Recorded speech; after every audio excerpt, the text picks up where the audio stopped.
Well, I went down to the beach in Tijuana the other day to take a look at that wall they say is where the gatekeeper protects our freedom. And there the wall stands nice and tall, and so they say that's not all. It holds the line and seals the border too. And not just that, no siree, they plunked that wall right through the sea to protect the American ocean for you and me. You see that wall that keeps us free, it divides the land and the sand and demarcates the sea of the free. 300 feet of rusty poles penetrating the Pacific Ocean. Let that sink in a bit. So I was peeking through the bollards, contemplating our American waters, loving the motion of the American ocean. Then I turned left and felt bereft. I witnessed, oh the horror, the mixing of the waters. Mexican water flowing north, invading America the beautiful, from sea to shining sea.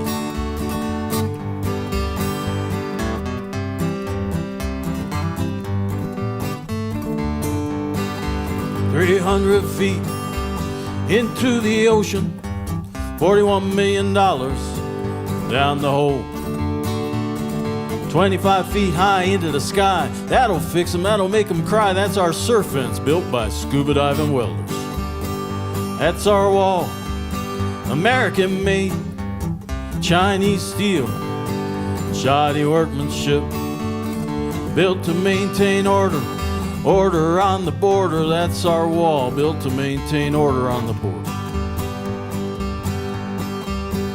Well, I was there contemplating this great feat of American engineering. Then I looked up to the sky and a pelican flew by. He flapped his wings and flew right over. That illegal pelican invaded our air and made a mockery of our American sovereignty. He was like the Free Mexican Air Force, high as a kite, flying hither and thither, every which way. He was looking at our water, cruising our sea, thinking, I presumed, of stealing an American fish. You may wonder how I know he was a Mexican pelican.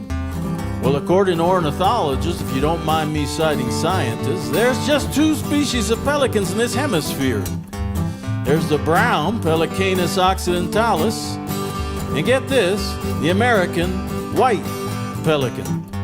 That's right, I said white. Pelicanus erythrohynchus. Nope, you just can't make this stuff up. The American white pelican. The difference is deeper than feather deep. There's a notable distinction in behavior and character. You see, the brown pelican dives for its fish. The American white pelican floats lazily on the surface and scoops up food. So they say, but not on this day, I was witness to a behavioral aberration.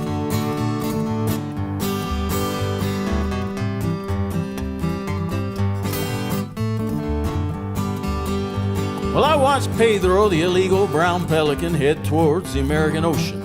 And all of a sudden, I saw something white bobbing on the American waves. Turned out that rascal Pedro was a romantic pelicanus. Her name was Susan. And floating on the sea, there happened to be 4 pelicanitos, 2 white, 2 brown, and they were bobbing up and down. When Pedro the pelican touched down, they gave him what could only be described as an enthusiastic pelican greeting. They flapped their wings and splashed around and groomed his feathers soft and brown and sidled up right next to Papa. They opened their beaks wide and Pedro disgorged a serving of fresh Mexican ceviche to each pelicanito mouth. And then to Susan too. Ceviche. Think Mexican sushi. Of course, the duly named Imperial Beach of San Diego is not only visited by pelicans. There happened to be a group of Trump fans there that day, standing next to the section of wall called Friendship Park. They were protesting the existence of Mexico. Build the wall, they chanted, standing as they were at the base of 2 layers of wall. And they played the battle hymn of the Republic, and they wore red caps to make America great again. And like all great patriots, they waved their flags. Now Susan, the American white pelican, she loved Pedro with all her pure white pelican heart. She knew that Pedro, being the loving and caring brown pelican dad that he is also enamored with the idea of flying like an eagle and devouring snakes on cacti. So when Susan saw that snake on a yellow flag with "Don't tread on me," she immediately flapped her wings and flew in the direction of the protest. Susan swooped down, grabbed the snake, and took to the sky, ready to make a delightful gift to her guy, Pedro. The protester, a woman named Kellyanne, refused to let go of the flagpole.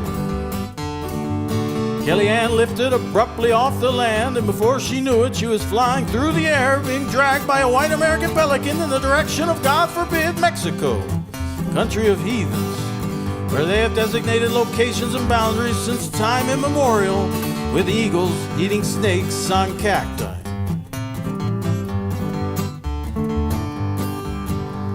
As luck and gravity would have it, just as Susan was cresting the Great Wall, the Gadsden flag ripped off from the pole, and our unlucky Trumpster fell down, down, down, not towards a burning ring of fire, just towards the ground. But then to her surprise, she ended up perched like a bird atop of the aforementioned 300-foot rusty rod, penetrating the Pacific Ocean. 300 feet into the ocean, $41 million down the hole. 25 feet high into the sky, that'll fix them, that'll make them cry. That's our surf fence, built by scuba diving welders. That's our wall, American made, Chinese steel, shoddy workmanship, built to maintain order, order on the border. That's our wall, built to maintain order on the border. The other patriots didn't notice because they were busy chanting at the base of the wall to build the wall and blasting sirens and the battle hymn of the Republic. But Pedro, the eagle-eyed pelican, he saw the whole thing, and he immediately sprang into action. Now, I don't know if Pelicanus rhymes with what it rhymes with for a reason or not, but I can affirm that Pedro used his tactically.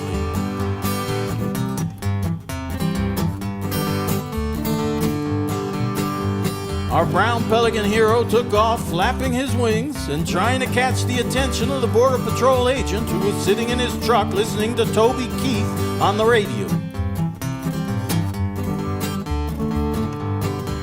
Unfortunately, pelicans, being pelicans, do tend to flap their wings when they fly, so Agent Obi didn't understand the message. Pedro, being a brown pelican who could not speak English, had no luck at calling the attention of the aforementioned agent, so he did the only thing he could think to do. He flew over his truck, and he dropped the largest, most colossal package he could muster. It was the mother of all bombs. It was the largest pelican poop ever dropped in the enforcement zone of the U.S.-Mexico border. It was epic. The tremendous, terrific, and earth-shattering splatter on the windshield alerted Agent Obi that something was awry. He got out of his truck, looked up to the sky, and happened to see, to the sound of the battle hymn of the Republic, the aforementioned protester, Kellyanne, as she came to land atop the rusty wall that divides the lands, sands, and waters of the free.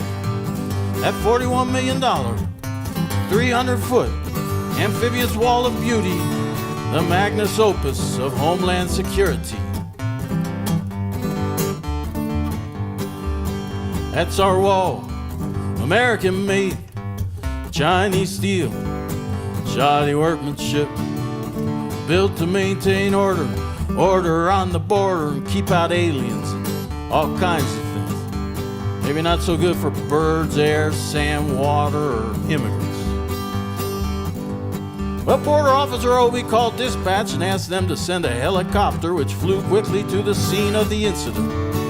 At the same time, the Mexican authorities dispatched their chopper, and the 2 beakless mechanical pelicans, which coincidentally happened to be brown and white, hovered in the air on their respective sides of the wall, looking at Kellyanne perched like a wingless white American eagle atop of a 300-foot rod of rusty steel penetrating the Pacific Ocean. The Mexican authorities lay a ladder against the wall and invited Kellyanne to avoid a fall, to climb down to the sand. Untrusting of Mexicans, she refused. The American agents, while hovering just north of the border, threw Susan, the white American Pelican, a green line.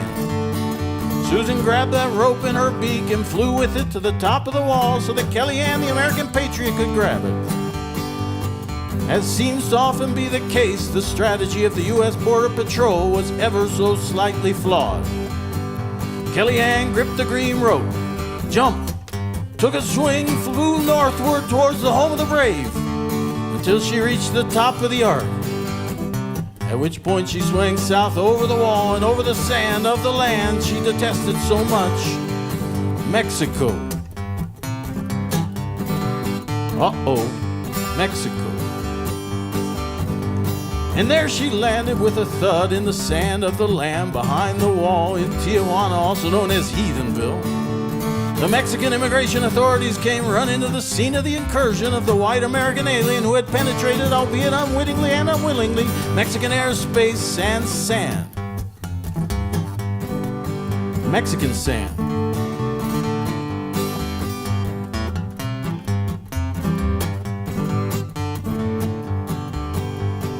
Images of rape flashed through Kellyanne's mind, but to her surprise, the Mexicans were quite kind. They brought her a mango on a stick. Before long, she and her new friends were thick. And though the chili made her cough, it also kinda got her off. It was a spicy encounter with the other that made her want to be a mother. She fell in love with a Mexican immigration man, and that's the story of what happened to Kellyanne. Kellyanne, the illegal American. She looked across at her old compadres on the other side of the wall, chanting to build a wall and blasting the battle hymn of the Republic. And they blew their siren and tooted their horn, and she saw the ugly American other. She vowed then and there to change, to become a loving and caring mother. She got a job at a Mexican Pelican sanctuary where she fights to ban the use of DDT. And Susan, the white American Pelican, and Pedro, the brown Pelicanus occidentalis, and all their little pelicanitos, white and brown, they visit Kellyanne whenever they fly through town. It's a very unique relationship with 3 species, 2 colors, 12 wings, a couple of feet, and our very special wall. 300 feet into the ocean, $41 million down the hole. 25 feet high into the sky. That'll fix them, that'll make them cry. That's our surf fence built by scuba diving welders. That's our wall, American made, Chinese steel, shoddy workmanship, built to maintain order, order on the border. That's our wall, built to maintain order on the border. As I went walking, I saw a wall there, and on that wall it said no trespassing. And on the other side, it didn't say nothing. This land was made for you and me.